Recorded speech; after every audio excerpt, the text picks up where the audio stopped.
Welcome. The line between leading your market and just trying to keep up, it often comes down to one thing, the data you already have. Today, we're going to talk about how to unlock that data and turn it into your biggest competitive advantage. So let me just ask you this straight up. When you make a big call for your business, is that decision coming from a gut feeling or is it based on real, solid insight? It's a huge question because honestly, in the world we live in today, just going with your gut is a massive, massive gamble. All right, so let's get into it. The tool that really closes that gap between a hunch and a true insight, that's descriptive research. And it's not as complicated as it sounds. It's really just the science of seeing what's already there, of understanding your market by looking at what has already happened. So what is it exactly? Well, think about all the data your business creates every single day. We're talking web traffic, sales numbers, what people are clicking on. Descriptive research is just the process of systematically analyzing all that stuff. The goal here is to stop just collecting data and start using it to paint a really clear picture of your business, which, as you know, is the foundation for making much, much smarter decisions. And believe me, this isn't some abstract academic exercise. The applications here are super practical. We're talking about being able to accurately estimate how big your market is, pinpointing who your best customers are, tweaking your products based on how people actually use them, and creating marketing campaigns that, actually work. Every single one of these things hits your bottom line. So, how do we actually do this? Well, it all starts with the most common kind of data out there, structured data. Just think of your classic spreadsheet or database. It's all the clean, organized stuff, laid out perfectly in those neat columns and rows. And the real power of structured data is that it answers the most fundamental questions you can ask. Who's buying from you? What are they buying? Where are they? And when do they buy it? This is the absolute bedrock of understanding your market. And of course, we have some really powerful ways to make sense of it all. We can use things like regression analysis to see, for example, how changing your price might impact sales.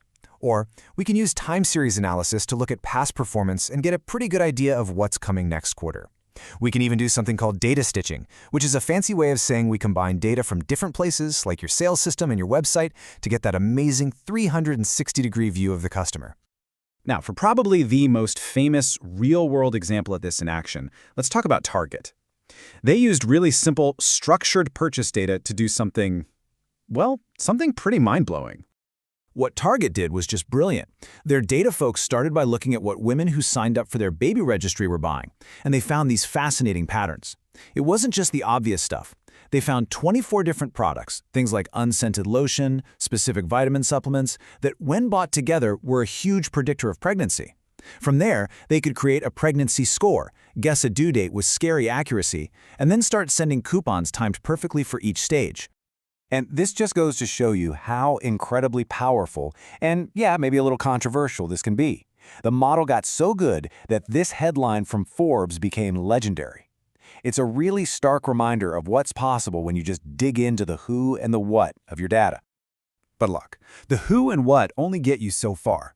To get the real story, you have to understand the why behind it all. And to do that, we have to wade into the messy, complicated, but unbelievably valuable world of unstructured data. So what's the big difference? Well, if structured data is your neat spreadsheet, unstructured data is, it's everything else. It's social media posts, comments on surveys, product reviews, you name it.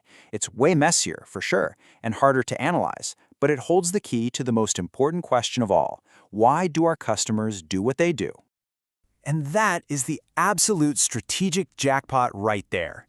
When you analyze this kind of data, you can uncover how people feel, what motivates them, the real drivers behind their behavior. It's how you find out if they love that new feature because it's saving them time, or if they're secretly furious about your customer service. But, and this is a big but, working with data isn't always a home run. There's a classic story about Google flu trends that serves as a perfect cautionary tale. It shows both the incredible promise and the very real dangers of this stuff.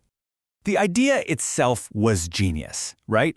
Let's analyze what people are searching for, like flu symptoms, and predict outbreaks faster than the CDC can. But in the end, it failed. Big time. Why?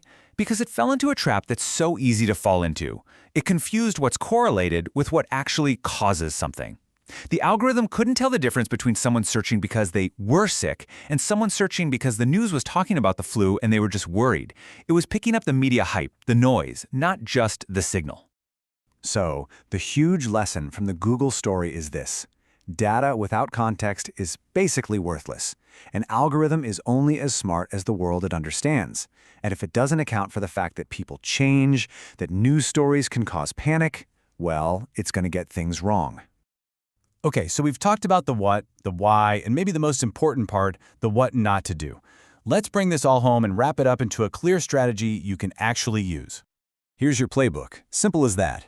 Use your structured data, your sales reports, your customer lists to get the hard facts: who, what, where, when. Then use your unstructured data, the reviews, the social media chatter, to understand the feelings, the motivations, the why. The real magic, the true competitive edge, is when you combine both. And please, never ever forget to think about the real-world context behind those numbers. So, I'll leave you with this. Right now, sitting on your servers, in all those spreadsheets and customer feedback forms, there are stories. Stories about your market, about what your customers truly want, and about your next huge opportunity. The only question is, are you ready to start listening?